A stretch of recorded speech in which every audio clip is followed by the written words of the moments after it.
खोला नेपालबाट आएको खोला हुन सक्छ। खोला यताको खोला होइन, नेपालबाट आएको।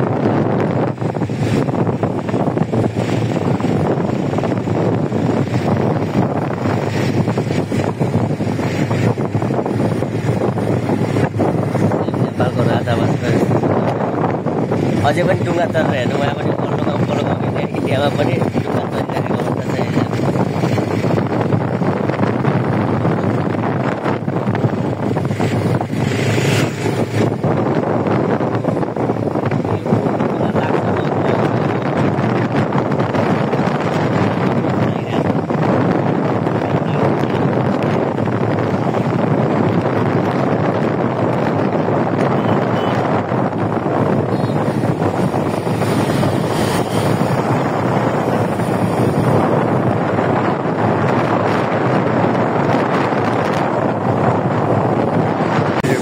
झन्झारपुर आइसकेको छु। झन्झारपुर बजार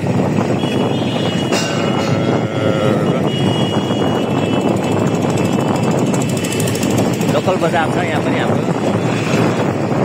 लोकल विकास हुँदैछ, बहुत नाली खोल्दैछ मान्छेहरू। नाली खोल्ने रहेछ।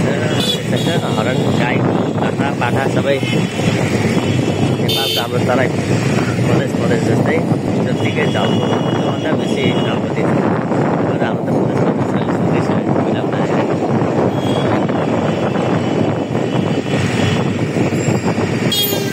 अटो टेम्पो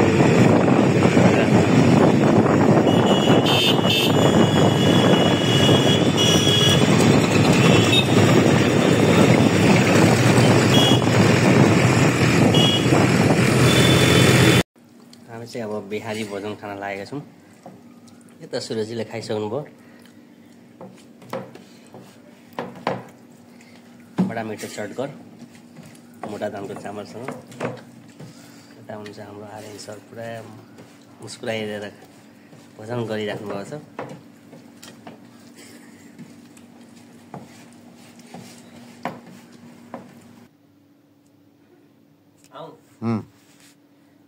हेलो गाइज, नमस्ते।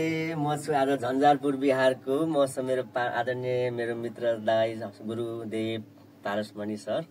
लङ टाइम पछाडि म आज स्टेजमा आएको छु गीत गाउनलाई। दुईटा मेरो आज छ र सपोर्ट गर्नु गाइज। पम्पमको बवाल रक दिइसकेपछि अब आउँदैछ हाम्रो पम्पम 3। त्यसरी नयाँ एउटा भर्जिन स्टाइलको एउटा हट भोजपुरी सङ आइटम लिएर स्वीकार्नु होला र सबैले एकसाथले माया गरिदिनु होला भन्न चाहन्छु।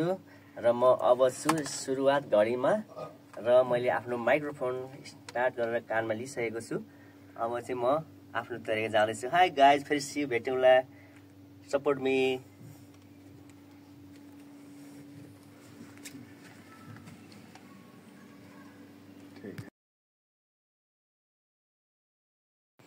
हेलो, नमस्ते, प्रणाम। हम इंडिया से हैं और ये नेपाल के सिंगर हैं राजकुमार, और इन्होंने हमसे पहला गाना अपना गवाया है और उसमें हम सक्सेसफुल हो गए। तो थैंक यू सो मच।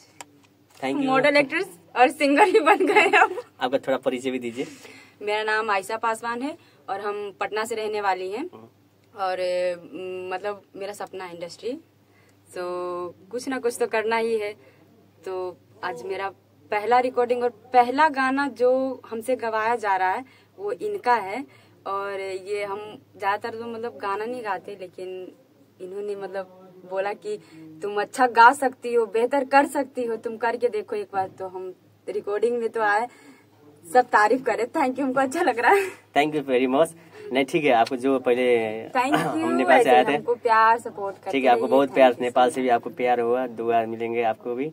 और हो सकते हैं ये गाना का फिर हम लोग तो वीडियो भी निकाल सकते हैं। Thank you very much. Thank you. Train आइरहेको छ, मालबाग ट्रेन।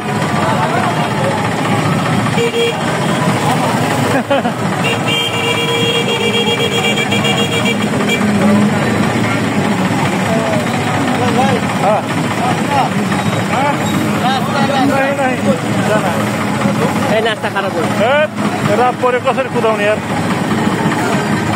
यो बोर्डर कट्नु पर्यो जसरी।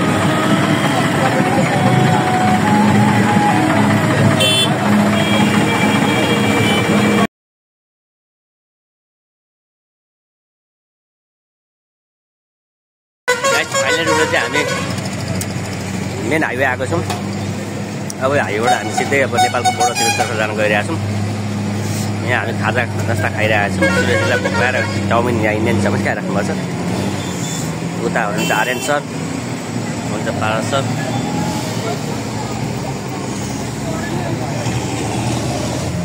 मेन हाइवे अब हामी फर्किनै प्रतीक्षामा क्रममा।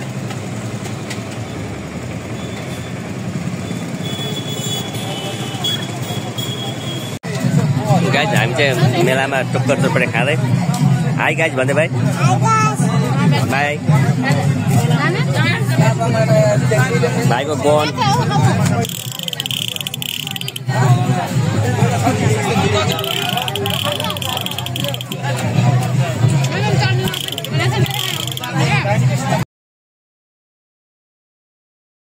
Good morning. आज चाहिँ हामी दरबार चौडण्डी गढी दरबार आइपुगेछौँ। बिहानको यहाँ अवस्था स्वास्थ्य चौकी चौडण्डी गढी भवन र यहाँ हामी प्रवेशद्वारमा पसिसकेको अवस्था।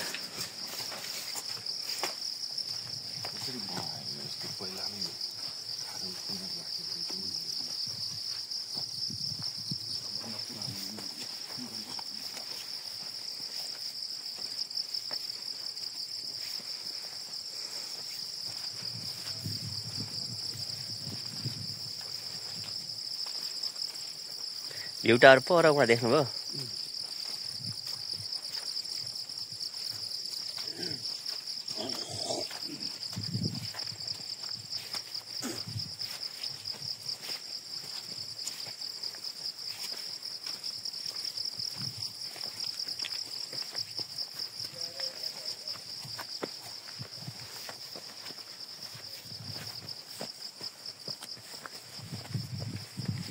दरबार छिर्ने बाटो यही थियो कता फर्केको थियो दरबार, त्यहाँ बाटो बसेर उता इन्डिया।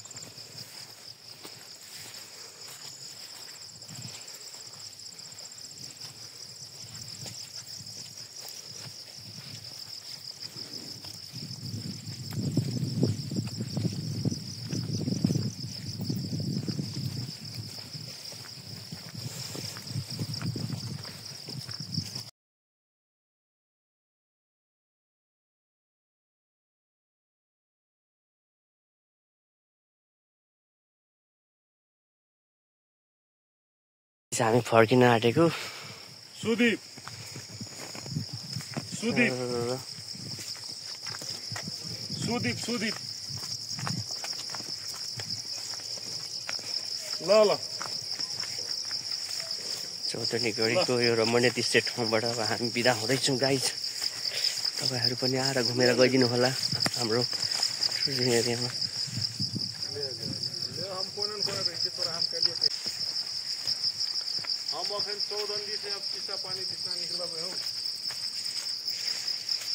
यो जुबन मन अच्छा